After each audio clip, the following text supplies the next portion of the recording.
I'm Herb London, the president of the Hudson Institute. I'd like to say a few words about our policy in Afghanistan.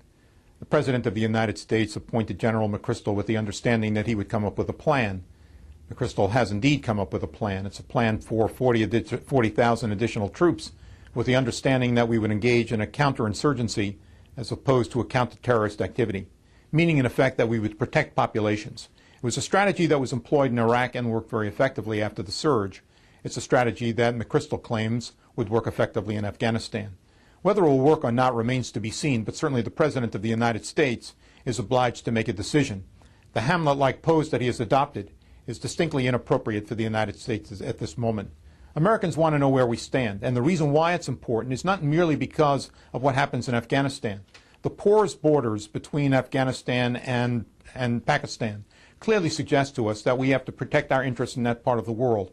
Pakistan possessing at least 50 nuclear weapons is a potential threat in the region and across the globe. And certainly we have to be very much concerned about whether those weapons end up in the hands of radical forces like al-queda or the Taliban.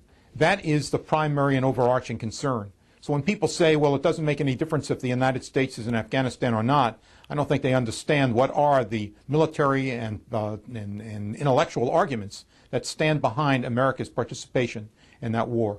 So from my point of view, the President has an obligation to act. Americans have an obligation as well to review those considerations by the President of the United States. In the end, what happens in Afghanistan does make a difference to us, and what happens in Pakistan makes a difference to us. It's important for Americans ultimately to understand that.